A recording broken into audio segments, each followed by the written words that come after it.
Aš atstovauju komandą fotopatarėjo projekte ir manau, kad dauguma čia esančių turi arba planuoja pirkti veidrodinį fotoaparatą, tiesiog, kad įamžinti gyvenimo akimirkas, galbūt nufotografuoti naktinį dangų ar tiesiog krentančius lapus.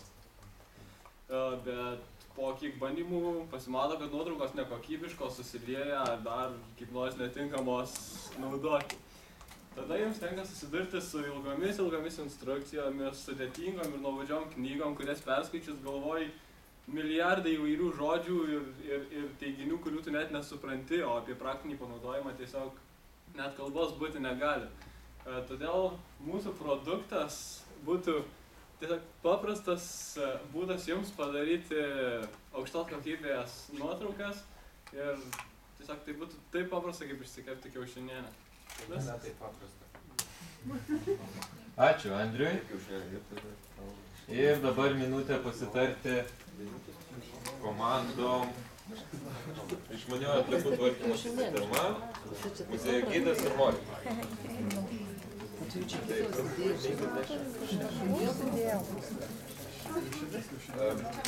Ar ėjo laikas dar galvoti? Čia yra klausimai, patarimai. Tai gerai, žygimas to vienas. Bet tai dabar žmonės tarėsi ir jie galbūt neišgirstų. Gerai, palaukim. Tvarkos.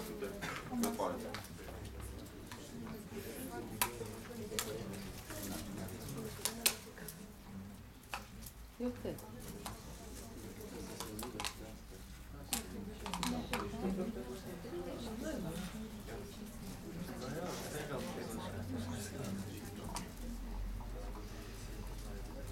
Ar norit komandos atstovai pasiruošti? Labai. Pagirkite.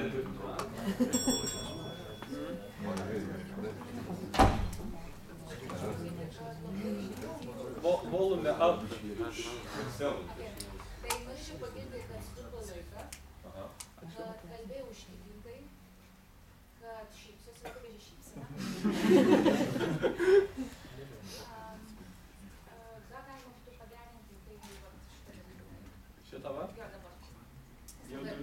Jaudulys. Tai jo, tai ką galima būtų, labai norėtųsi išgirsti daugiau apie produktą, nes taip akivaizdžiai šnekėjai. Tai dėl to aš nekėjau, kad... kad... ta idėja, platforma, ar tai apsas, ar tai kompiuteris, ar Tai va būtent mes to ir nenorėjome pabrėžti, nes mes dar nesame tikri būtent, kurioje srityje visą tai realizuosime, todėl taip abstrakčiai ir pasakiau. Taip, tai va to kažkaip taip padarysiu. Tai šnekėjau apie viską, bet...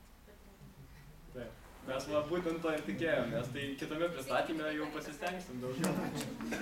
Gerai, dėkui. Muziejaus gidas. Iš pagirimų tai norėčiau pasakyti, kad problema buvo labai gerai išdėstyta, nes apėmė beveik 40 sekundžių visą laiką. O iš, nežinau, iš ko man trūko, ko mūsų komandai trūko, tai buvo produktų konkurentų, ar šiaip galit kažką pasakyti? Konkurentai būtų tos pagrindinės, kaip sakiau, ilgos instrukcijos, paskui storos, nuobodžios ir neįdomios knygos.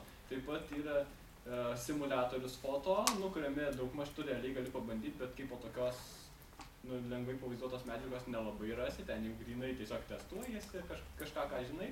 Toliau yra keletas užsienio aplikacijų, bet jos, ta linkme, bet ne grynai į tą specifikuojasi. Jo, bet kitą kartą papildyti.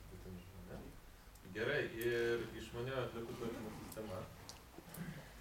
Man vis dėlto.